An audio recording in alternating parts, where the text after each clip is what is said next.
¿Por qué todos los políticos dicen que están en contra de Maduro, pero ninguno hace nada? Todos los políticos dicen que están de acuerdo con la paz, desde Naciones Unidas hasta movimientos sociales. La palabra paz se usa en discursos vacíos. Ese pacifismo muchas veces no implica responsabilidad ni riesgo, sino una evasión. No exige actuar, solo hablar desde la distancia. Alguien pone en cualquier red social que está en contra de la guerra en algún lugar y con eso cree que hizo mucho. Por ejemplo, con lo de Venezuela, todos los presidentes dicen que están en contra de Maduro, pero ninguno interviene militarmente por miedo a un conflicto y dicen que están con la paz y no la guerra o algo así. Aun cuando todos estos países tienen mucho más poder militar que Maduro y si se unieran podrían sacarlo. No intervenir es permitir que los que son capaces de usar la violencia y pongan su voluntad. La supuesta neutralidad no es neutral. La cultura del no se meta donde no lo ha llamado le da el poder al peor tipo de persona. El tipo de persona que no tiene miedo a usar la violencia, los psicópatas, delincuentes, dictadores y todo lo malo del mundo. Y lo peor es que los gobiernos y los supuestos intelectuales aplauden esa mentalidad, mejor un vivo cobarde que un héroe muerto. Muchos movimientos han idealizado la resistencia no violenta, citan a Gandhi, Luther King, a Mandela, pero olvidan que esas estrategias fueron en condiciones muy distintas. No es lo mismo independizarse de Inglaterra, que es un país que tiene algo de conciencia y de alguna manera tenía límites morales, a independizarse de Maduro y su régimen que montó el centro de tortura más grande de Latinoamérica. Además, si conocieran bien lo que hizo Gandhi o Luther King, se darían cuenta que ellos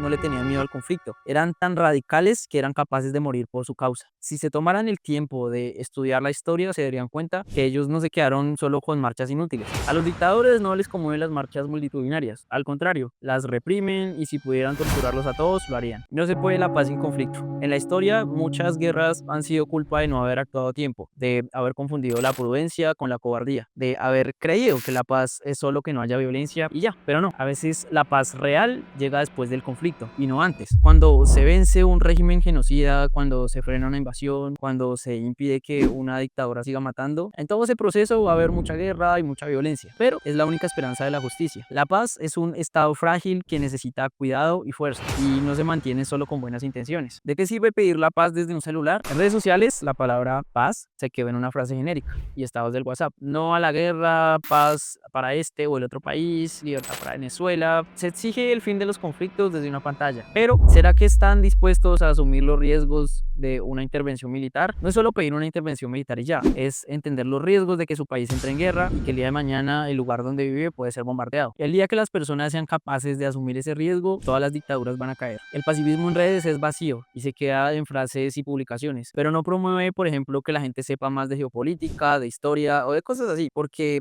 eso es aburrido. Mejor quedarse con una frase que suene bonita y ya. La gente en los comentarios podría decir, ¿y yo qué estoy haciendo? ¿O qué se puede hacer? Y lo único que se me ocurre es promover una intervención militar, sí, siempre lo he dicho, estando dispuesto a correr ese riesgo. Eso sí, no poner a cualquiera. Últimamente salen muchas copias de Bukele que hablan de mano dura y de Darbalín, pero al final es gente bruta, que ve todo muy simple. Para que haya líderes como Gandhi, Mandela o incluso los presidentes de Europa en la época de Hitler, es necesario que se promueva la fuerza, ¿sí? Pero al mismo tiempo que se entienda mucho sobre todo la historia y las formas de tumbar estos dictadores en vez de seguir viviendo en Disney y hablando de paz hipócritamente. Porque la paz no es solo que no haya violencia y ya. La verdadera paz implica que haya justicia, que nadie se esté aprovechando de nadie, que uno pueda vivir tranquilo, no solo sin bombardeos, sino también sin atracos, sin extorsiones y sin explotación.